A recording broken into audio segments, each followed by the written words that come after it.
At dawn, the campaign against the Germans seemed like just another march of the legions. Even ranks, the hum of footsteps, the clang of metal. But within a few hours, this bronze and iron symphony turned into chaos. Barbarian spears tore through the air, arrows shrieked as if alive, and it was in this hell that the Roman soldier stood unbending, as if he himself were part of a wall. Why did their armor endure, where any other would crack under the first blow? Historians wrote that the Lorica segmentata, a segmented armor that became a symbol of Roman discipline, is first mentioned at the beginning of the 1st century AD. Its iron plates were connected by straps and buckles, creating flexibility without sacrificing protection. Archaeological findings in Carlisle and Corbridge show such armor weighed about 9 kilograms, less than a modern infantryman's bulletproof vest, but protected far more effectively. This armor was not just a warrior's garment, it was a shield wrapped around the body. Its metal segments clanged as legionaries marched in formation, as if the entire army were a single living entity covered in steel. From a distance, the Roman formation looked like a moving wave of metal that could absorb any resistance. This type of protection was called lorica, from the Latin word lorica, which meant cuirass. There were different types: lorica hamata, chainmail made of thousands of rings; lorica squamata, a scale armor variant; and finally, lorica segmentata, the pinnacle of ancient engineering. It was assembled by hand, fitting each plate to the body of a specific soldier, like armor for a gladiator who could not afford to lose. According to various sources, this armor was first widely used in the legions of Emperor Augustus, and later during the time of Trajan when Rome reached the limits of its power. Polybius wrote that Rome's strength lay not only in its weapons, but also in the ability to use them, and the lorica became the instrument that transformed scattered warriors into a unified mechanism. But behind every plate lay a price. A legionary didn't just put on armor, he became one with it. Beneath the layers of metal, skin chafed raw, sweat streamed down the body inside the heated armor, and shoulders ached from the weight. And yet, when the first spear thrust struck the chest, it was precisely this pain that saved a life. The segments of the lorica were joined in such a way that a sword blow would slide across the surface, losing its force. This was the simple genius of Roman blacksmiths. The armor did not resist the blow, but deflected it, like a wave that does not break a rock, but flows around it. A legionary struck in the chest might stagger, but would not fall. His armor absorbed the energy, like modern composite plates. When archaeologists found fragments of armor in the ruins of Carnuntum, traces of deformation on the metal showed. The blows were delivered with a force that would have pierced ordinary chainmail, but the lorica held. It saved where even a shield did not help. Thousands of years later, engineers tried again and again to replicate this formula: lightness, flexibility, and protection. But the question remained: how did the warriors of the ancient world create something that we can barely surpass even today? And perhaps the answer is hidden not in the iron, but in the one who wore it. For armor is not just metal, it is will, forging itself into a form. And with every step under the sun, the Roman legionary transformed this will into armor that could withstand not only the blow of a spear, but history itself.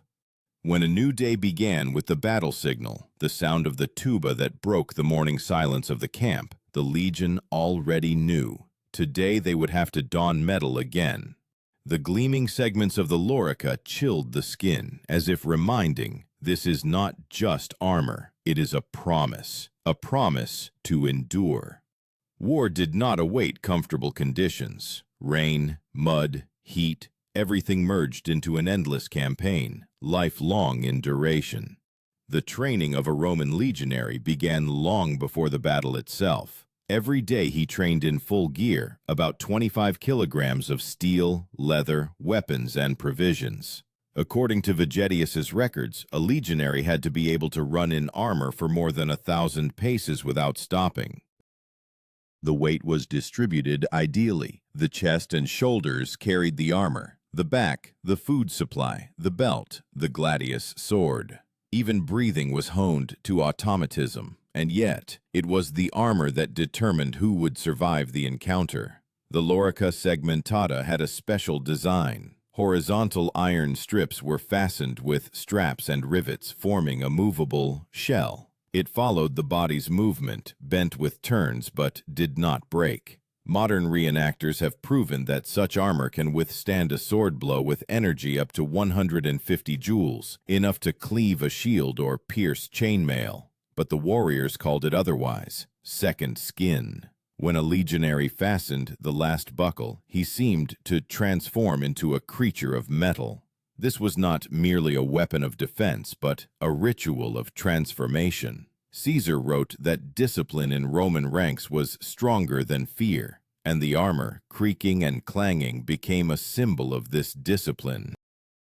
Legionaries formed ranks, 3 lines of 120 men, each in an order strictly determined by experience. In front were the hastati, heavy infantry.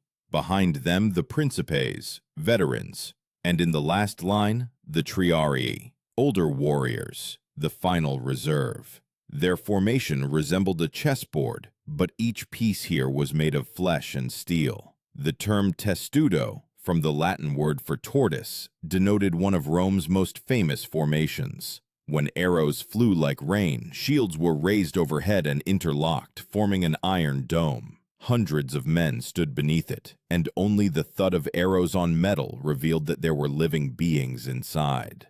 Enemies saw before them not an army, but a moving fortress. This fortress moved unswervingly, even under bombardment. Every soldier knew his place, knew how to maintain formation, how not to flinch when a comrade fell. The legatus, commander of the legion, marched at the front, giving orders in short phrases relayed by the centurions. According to Tacitus, a single legion in battle sounded like a unified breath. But before the armor saved, it tested. The iron chafed shoulders, the sun turned the segments into red-hot plates, and sweat streamed down the body like oil on a blade. Soldiers smeared their skin with fat to reduce burns, and straps were waxed, and still, after a 20-mile march, a back would turn into a map of bruises. Protection had a price, but also a reward. When Germanic axes or Dacian scythes crashed down on the legionaries, it was the Lorica that turned a fatal blow into a bruise. Plutarch wrote that in the Battle of Tapaia, Trajan's legionaries, despite their mangled armor, suffered almost no deaths from cuts.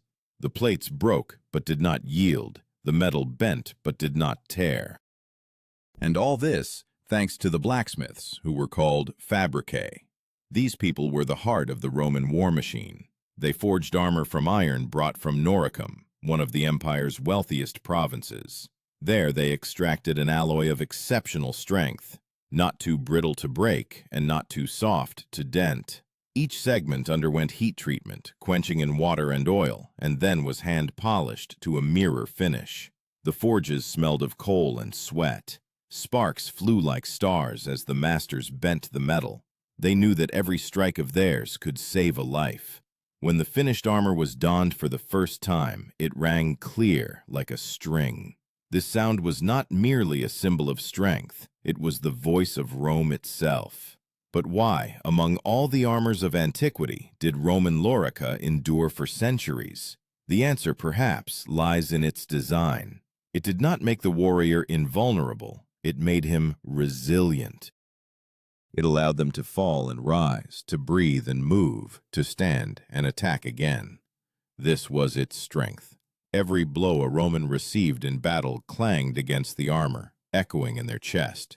The sound of steel was the music of discipline, the rhythm of an empire that held half the world in its grasp. And when thousands of warriors marched in formation, their loricas rang like bells of a vast temple, dedicated not to gods, but to the very idea of order. But even this order had its limits. Somewhere ahead, beyond the horizon, Rome would meet enemies whose blades would be different, heavier, wider, cruder, and it was then that the test of the lorica's strength would become a test of the empire itself. Midday over the Danube, the sun beat down, dust rose like a wall. The legion marched towards the crossing, where, according to reconnaissance reports, Dacian detachments had gathered. The air trembled with heat and tension. The warriors were silent. Each step echoed with the clang of iron. At this moment, the armor ceased to be mere protection. It transformed into the sonic language of war. Every hoofbeat, every creak of a buckle said one thing: Rome is coming. According to Dio Cassius's description, the Dacians were famous for their weapons, curved falxes capable of cutting through shields and even piercing chainmail. It was against these that the Lorica segmentata was to be tested in battle. Metal against metal, discipline against fury. Trajan's warriors knew. Today they would face an enemy who was not afraid to die, and this is precisely what made them dangerous. The first onslaught came like a clap of thunder. Falxes descended from above, slicing through the air. The sound of impact on Roman armor was like lightning striking stone. The plates bent, but held. Soldiers felt the vibration through their chests. Their breath caught, but their bodies remained intact. This was the engineer's design. The Lorica did not stop the force, it distributed it. Just as modern helmets dissipate impact across the entire surface, so too did Roman armor turn a deadly thrust into a dull thud. The Dacians struck again and again. Their shouts merged with the hum of shields, the whistle of arrows. Under this sonic hurricane, the legionaries held their formation. The centurion, a senior officer commanding 100 men, walked along the line shouting short commands. His voice, hoarse from sand and blood, sounded like will itself. According to Tacitus, Roman centurions were distinguished by dying on their feet, not in flight. Their symbol, the vetus, a vine staff with which they punished for breaking formation. But today, with this staff, they raised their soldiers if they fell. There was no room for doubt in the ranks.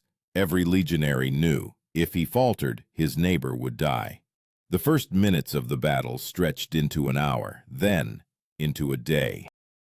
The sun dropped lower, and the armor became so hot that burns covered their shoulders. Sweat poured into their eyes, skin under the segments chafed raw. But the formation did not break. When one fell, another took his place. When a falx broke a segment, a blacksmith in the camp was already preparing a new one. The Roman machine knew no fatigue. Archaeologists who investigated the battlefield at Tupaia found dozens of curved Dacian blades embedded in the plates of the Lorica. On some, traces of cracks. On others, polished spots where a blow had glanced off. This silent evidence speaks louder than any chronicles. The armor held. The Romans called themselves scutum et gladius, shield and sword. But on this day, it was the armor that held the line. Without it, the formation would have collapsed under the onslaught. Trajan's warriors stood firm, and then advanced like a moving wall. As the phalanx moved, shields interlocked, spears were brought forward, and the Roman wave crashed upon the Dacians. From a distance it resembled a sea tide, where each wave carried lightning within. The legionaries did not run. They flowed like molten, unstoppable metal. Facts indicate that about 40,000 Romans participated in the Battle of Tupaia. Casualties, according to various sources, amounted to no more than 1,000. For a battle where the enemy outnumbered them, this was a miracle. But in Rome they did not believe in miracles. They believed in calculation, and this calculation relied on steel. Trajan, observing the outcome of the battle, ordered the damaged armor to be collected and sent to the workshops. Every dent, every crack became material for analysis. Rome learned from every blow, and that is how the armor became more perfect. The term fabrica legionis denoted the field forges attached to each legion. Their weapons were not just repaired, they were improved. Blacksmiths reinforced segments with copper overlays, improved connections, and made fastenings stronger. This was the ancient equivalent of modern military technology laboratories. But the most important thing in this story is not the metal, but the people beneath it. For, as Polybius wrote, armor is an extension of a warrior's soul, and if the soul breaks, no armor will help. But if the soul burns, even iron becomes alive. When the battle subsided and the air over the field smelled of blood and char, the Romans removed their loricas. Beneath the metal, their skin was abraded, their hands trembled, but their eyes remained cold. Each of them knew, today the armor held, but tomorrow there would be a new battle. And again, they would have to test not only the iron, but themselves. Because the true strength of the lorica was not in its metal, but in what it did to a person, transforming him into part of something greater than fear and pain, into part of an empire where every segment is important and every blow is just another sound of the great Roman heart. Twilight descended upon the battlefield as the legionaries began to break down their camp. Romans never slept in an unfortified location. Every evening they built a rampart, ditch, and palisade, even if they knew they would leave in the morning. Exhausted, covered in mud and sweat, they did not remove their armor until the very last, until the guard was posted, until the sentries had taken their positions. The armor clanged in the darkness, like the chains of a beast that would not allow itself to relax. Trajan knew endurance was no less important a weapon than the sword. A legion could cover up to 30 kilometers in a day, carrying everything with them: tents, tools, weapons, supplies. According to the historian Vegetius, a soldier must be not only brave but also strong in body, for fatigue kills more often than the enemy. The lorica was a test of endurance not only for the metal but also for the man. Towards morning, when the sun again flooded the camp, the blacksmiths were already repairing the armor. The forge smelled of coal and sweat. Sparks flew into faces. Metal clanged from hammers. Wet rags were placed on hot plates. Steam rose in clouds, hissing like a snake. Legionaries sat nearby, watching their lorica regain its form. These scenes, repeated for hundreds of years, were the heart of the Roman war machine. Every warrior saw how iron bent but did not break, and believed that he too would not break. Archaeological finds from Vindolanda, a fort on Britain's northern frontier, showed warriors wrote home complaining not about the enemy, but about the cold and the weight of their armor. One preserved fragment of a legionary's letter read, "The lorica chafes the shoulders, but without it, death comes quickly." These words, simple, devoid of heroism, show the true price of survival.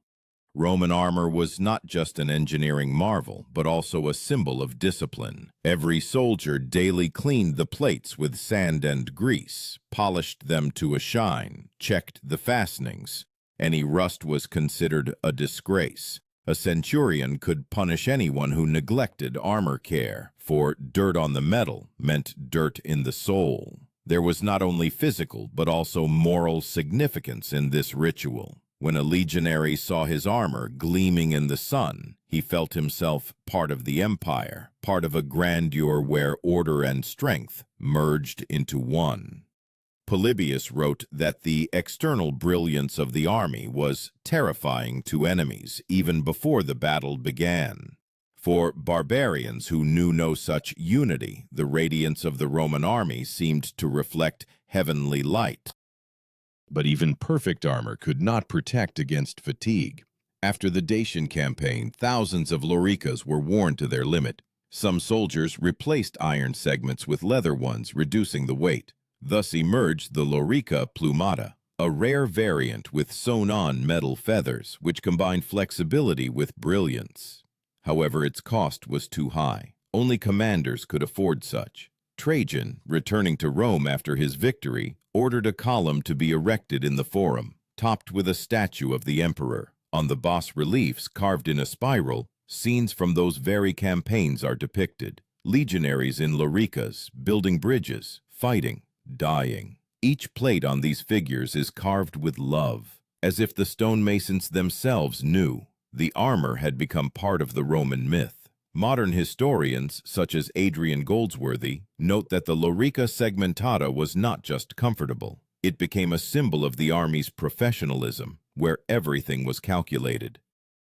Every detail, functional, every fastener, in its place. This reflected the very idea of Rome: order against chaos, reason against fury. And yet, within this seeming invincibility lay a weakness. The Lorica's plates required maintenance. Repairs took time. In distant provinces where iron was scarce, warriors once again donned old chainmail. Historians disagree on exactly when segmented armor fell out of use. Some say the 3rd century, others the 4th. But one thing is clear: its decline was not a defeat, but an evolution. The empire changed, and with it, warfare. Opponents began to use arrows with forged tips, and cavalry demanded greater mobility. The ease of victories over barbarians was replaced by long border wars, where survival went not to the strongest, but to the swiftest. The Lorica, once a symbol of power, began to give way to new forms of protection. But in the memory of the legionaries, it remained an eternal standard. For them, the sound of fasteners, the clatter of metal, the gleam of segments in the sun, this was the music of their youth, a song of a time when armor still held the whole world. And when, centuries later, the ruins of old camps were overgrown with grass, fragments of these armors were still found in the earth, rusty, twisted, but recognizable. They were silent, but in their silence echoed the sound of footsteps, of those who marched forward until the world crumbled beneath their feet. Thus, the armor that once protected bodies became a protector of memory. But ahead, Rome awaited its final test, not the blow of a sword, but the blow of time. And then the question was no longer about the strength of the iron, but about the strength of the man himself within it. A century passed. The world that once trembled under the footsteps of the legions began to crack from within.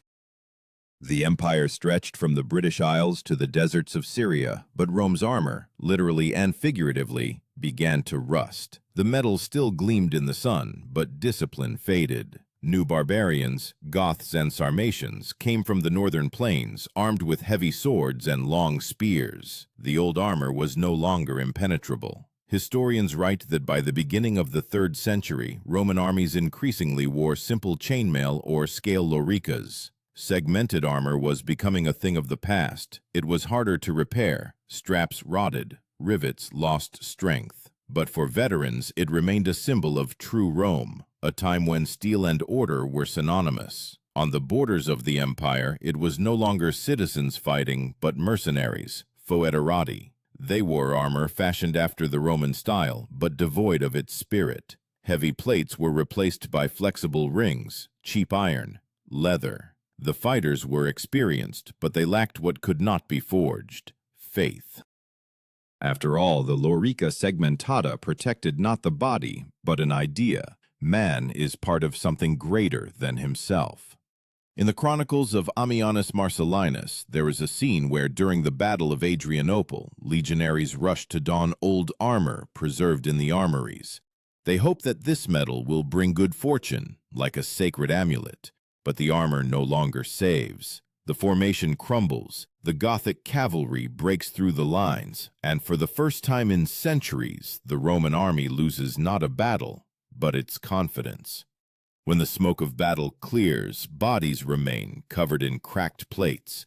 Archaeologists who investigated those fields found remnants of loricas with slashes from spears and dents from axes. The metal withstood the blows, but now it did not save. The enemy struck from above, from horseback, and armor, designed for infantry engagements, could not protect against such power. The term contus denoted a cavalryman's long spear, a weapon that changed the rules of the game. Its blow was delivered with the full mass of the rider and horse, and no lorica could fully dissipate such energy. With each decade, armor became thinner, lighter, giving way to mobility. The empire, once reliant on the discipline of its legions, was transforming into a state sustained by mercenary power. But still, even in this twilight, the old Roman metal continued to speak. On border outposts in Britannia and Gaul, plates of segmentata were still found, broken in half, but carefully buried with the warriors. Perhaps they were buried not as people, but as symbols, the last fragments of an era where armor was equal to honor. Evidence from Noricum, where Roman iron was once mined, shows that in later centuries, smelting became cruder and control weaker. Blacksmiths no longer hand-forged each segment for a specific warrior. Mass production destroyed uniqueness. Where once each armor was personal, now armor became merely a thing. And a thing devoid of meaning ceases to be protection. Polybius once wrote that the Romans prevailed not by numbers but by skill. But in the final wars, this skill dissipated. The army, accustomed to ideal coordination, increasingly acted in disarray. Centurions, those who held the line and the spirit, vanished as a class. Without them, the armor lost its heart, for even the strongest steel is worthless if there is no hand to hold the line. Nevertheless, even weakened, Roman armor remained an inspiration. Barbarians who sacked Rome wore captured armor as trophies of strength. They copied the form of the segmentata, not understanding that its secret lay not in the metal, but in the order that held that metal together. Archaeological findings in Ravenna and Carthage show that even in the 5th century, some commanders of the Eastern Empire continued to use segmented elements in their cuirasses. They believed that this style carried the blessing of old Rome, as if the very spirit of the empire hid in the curves of the iron. But history is merciless. After the fall of the Western Roman Empire in 476 AD, the Lorica disappeared from battlefields. It was replaced by chainmail, lamellar armor, and plate breastplates of barbarian kings. And yet, when modern archaeologists unearth these rusted segments, even after 1,500 years, they look alive. The metal that forged the destiny of a continent still seems to remember the warmth of hands, the sweat, and the blood of those who wore it. The Lorica did not die. It simply became invisible. It transitioned from steel to memory, from memory to an idea. And today, when engineers create armor from Kevlar and titanium, they replicate the same principles: impact distribution, flexibility, resilience. What the Romans invented still lives on in every soldier on whom a plate gleams. But the question remains, if the armor of Rome withstood blades and time, can the man it created endure the test of an empire's fall? The answer to this question begins not on the battlefield, but in silence. There, where steel first touches skin and man decides what will be stronger, metal or heart. The Eastern Empire, Byzantium, inherited not only the laws and roads of Rome, but also its armor. Here, in the mosaics of Constantinople, the Lorica found a second life. It was no longer the same. The plates elongated, became smaller, forming lamellar armor. But the principle remained: flexibility in movement and hardness in impact. Imperial cataphracts, heavy cavalry, armored from head to hoof, became a new embodiment of the old ideal. Iron now protected not only the man, but also the horse. But along with craftsmanship came a new philosophy. If the Romans forged armor for strength, the Byzantines did so for survival. The empire lived surrounded by enemies: Persians, Arabs, Slavs, and each plate now was valued not for glory, but for the continuation of peace. The masters of Constantinople created a school of military art where armor became not a symbol of conquest, but a shield of civilization. In Byzantine chronicles, descriptions are preserved of how cataphracts went into battle. When the sun touched their armor, wrote the chronicler Skylitzes, it seemed as if a living wall of light was moving. These words, an echo of ancient Rome, show that even centuries later, armor continued to carry the same idea: order, discipline, grandeur. But steel, like empires, is not eternal. By the 12th century, Byzantine armor was replaced by Western knightly plate armor. Europe forgot the Latin word lorica, replacing it with the French armure, and yet the meaning will not vanish. Any armor, from the Crusades to Napoleonic cuirasses, carried within it the genetic memory of Rome.